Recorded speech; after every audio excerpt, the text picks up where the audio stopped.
Les amis, la guerre en Russie a changé beaucoup de choses.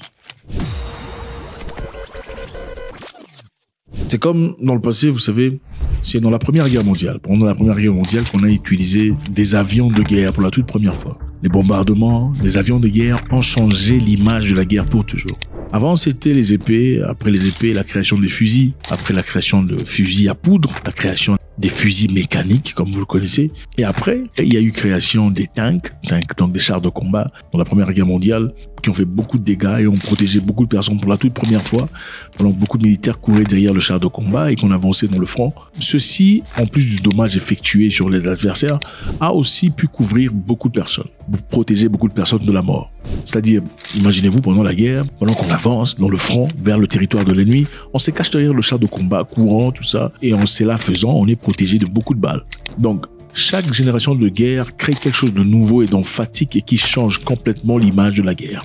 Après le char de combat, c'était les avions de chasse. Les avions de bombardement survenus en Première Guerre mondiale qui ont pu faire gagner certains pays des guerres qu'ils n'auraient jamais pu gagner. Et ensuite, il y avait des chars de combat. Par exemple, le Panzer allemand qui a fait beaucoup de dégâts contre les Alliés à l'époque, faisant ainsi de l'Allemagne une superpuissance militaire. Et pendant la Deuxième Guerre mondiale, évidemment, c'était la bombe atomique qui a changé l'image complète de la guerre. C'était ainsi la course entre l'Occident et l'Union soviétique sur qui aura la plus grande bombe atomique, une bombe qui pourra freiner, paralyser, pulvériser tous les ennemis. Alors, la guerre en Russie n'est pas épargnée, elle n'est pas différente du tout.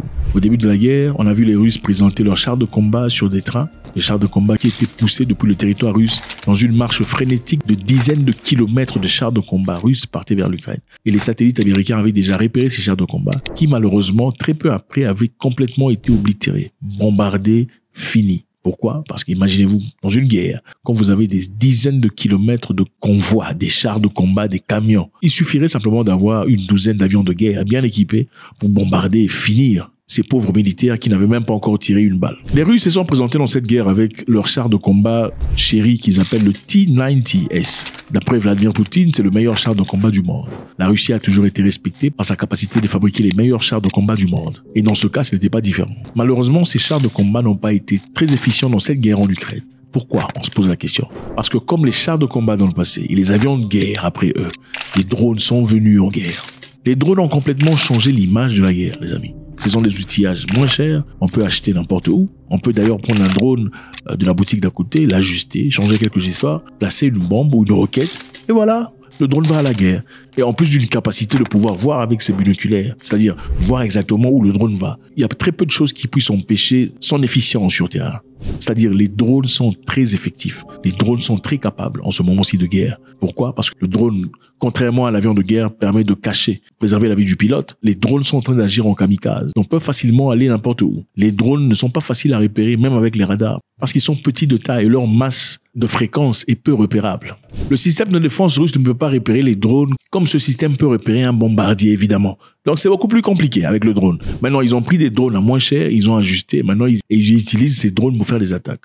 Malheureusement, le meilleur char du monde, le T-90S, d'après Poutine, n'a malheureusement pas pu résister aux drones ukrainiens jusque-là. Il faut qu'on se le dise. Il y a eu beaucoup de pertes. Les Ukrainiens disent avoir détruit plus de 8000 chars de combat russes jusque-là.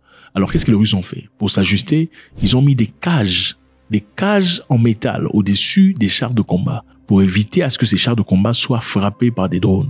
Et malheureusement, les chars de combat, bien qu'ils soient très rigides et très forts, très puissants, ont chacun un point faible.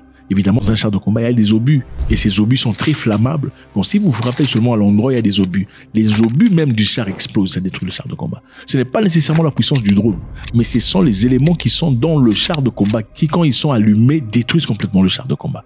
Maintenant, les Russes ont d'abord placé des cages pour essayer de protéger les chars de combat et protéger des pertes. Ensuite, ils ont remarqué que ça n'allait pas et ont commencé leur commission de recherche. Les Russes viennent de rapporter qu'il y a des lots de nouveaux chars, des T-90, qui viennent d'être transportés par train depuis Ural-Vagonzavod, le principal fabricant de chars de combat russe. Donc, Ural-Vagonzavod est principal fabricant de chars russes. Les Russes vont nous faire parler russe ici. Il est noté que ces véhicules sont équipés de tapis en caoutchouc pour renforcer et couvrant l'espace entre la tourterelle et la coque du char. C'est-à-dire, l'espace au-dessus du char de combat est un espace très fragile. Et malgré les grillages, malgré les grilles qu'ils ont placées au-dessus, quelquefois les chars étaient explosés. Donc, à quelques reprises, ça protégeait, mais pas tout le temps. Il y avait des moments où ça passait, ça éclatait. Maintenant, ils ont résolu de placer quoi? De placer du caoutchouc entre la tourelle et la coque du char pour protéger. Ouais, quelquefois on dit la force est importante, ok? Mais la force ne gagne pas toujours la guerre. C'est intéressant de voir. Okay? Le char est dur, c'est du métal, ou c'est plus que ça, c'est de l'acier, peu importe. Mais face à l'adversité, face à un drone équipé, ça explose. Mais le caoutchouc qui est simple à bouger, vous pouvez bouger avec vos doigts, est en train de protéger les chars contre les explosifs. Intéressant. Je pense qu'on doit emmener ce concept dans beaucoup de choses dans la vie. Il ne faut pas toujours répliquer ou répondre aux attaques par rapport à une attaque. Quelquefois, il faut une certaine douceur pour alléger, pour décapaciter son ennemi.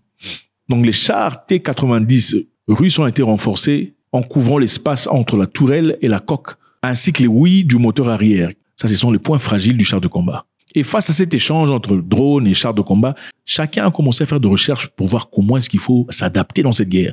Donc plus la guerre change, chacun s'adapte. On me frappe à la gauche, on me frappe encore en gauche, j'apprends, ok, il est en train de frapper à gauche, qu'est-ce que je fais? Je cherche de trouver un moyen pour pallier à ce problème, pour bloquer cette gauche. Ceci a conduit les commandants militaires russes et ukrainiens à rechercher des contre-mesures à la menace de drones, parce que les Russes et les Ukrainiens utilisent des drones, car ceux-ci deviennent de plus en plus efficaces grâce à l'amélioration technologique avec des charges utiles plus importantes aux mains des pilotes de plus en plus qualifiés. C'est-à-dire, quelqu'un avec son drone, quelquefois porte son masque, il est en train de jouer à un jeu vidéo carrément.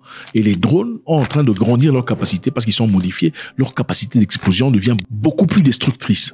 Donc, avec les cages qu'on utilisait dans le passé, ceci empêchait aussi la vision de l'équipage. L'équipage russe ne pouvait pas voir clair à travers les grillades qu'on plaçait autour de chars. Il a donc fallu trouver un moyen, puisque ces grillades ne protégeaient pas aussi correctement, un moyen plus léger mais plus effectif.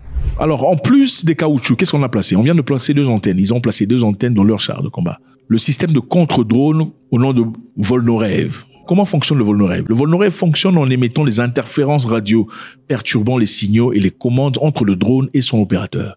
Donc, le char de combat, pendant qu'il move, envoie des émetteurs. Ces émetteurs perturbent la connexion entre le drone et son opérateur. Ceci faisant tomber le drone ou bien endommageant la batterie, les signaux de commande entre le drone.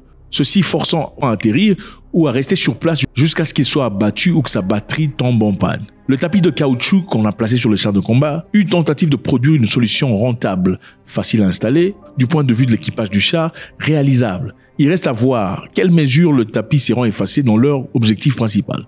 Ok, donc ces tapis de caoutchouc évidemment aussi peuvent se détruire par usure normale. Donc la pluie, le vent, le soleil, tout le bazar.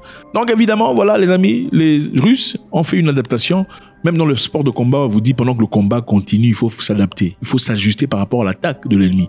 Si l'ennemi frappe à gauche tout le temps ou à droite, il faut savoir l'identifier. Il est en train de frapper à gauche. Donc il me faudra protéger vers la gauche. Si vous ne le faites pas, certainement sa gauche, même si elle n'est pas aussi forte que vous le pensiez, avec beaucoup d'efforts et beaucoup de consistance, à un moment donné, vous allez craquer.